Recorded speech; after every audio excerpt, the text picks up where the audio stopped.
sauce yun. Actually, salt. Parang mga isang oras ka nang nakatayo dyan, Chong. Hindi naman. Kakapatong ko pala. Okay. Eto na. Mag-asawang Judean Santos at Ryan Agoncillo nagkaroon ng banding sa pagji-gym sa loob ng kanilang bahay.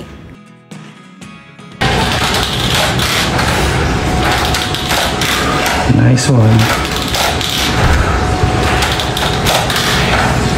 15? Yes po. Nakakatuwa ang mag-asawang ito dahil binibigyan ng time ang kanilang fitness na magkasama kahit pa hektik ito sa kanilang mga trabaho.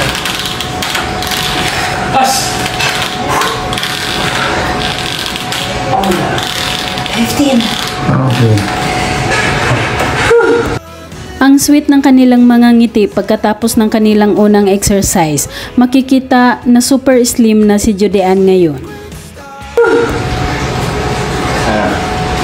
Ang buong araw tayo natutulog din ka. Daddy, kaya na tayo sa Medafara. Magmatar na lang kaya. Uwi agad.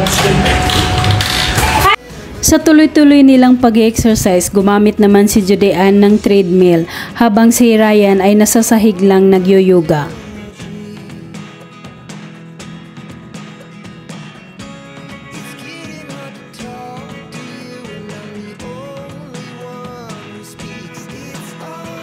Sa mismong bahay lang nila ito ginagawa ang kanilang banding exercise dahil malawak naman ang kanilang bahay.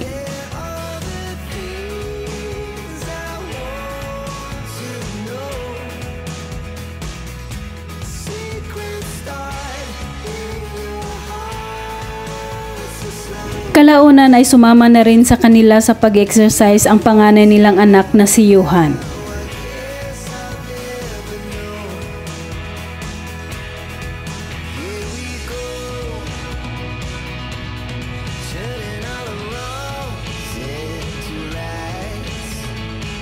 Napasayaw si Judean sa kalagitnaan ng kanilang pag-exercise at napatingin na lang sa kanya ang kanyang mag-ama.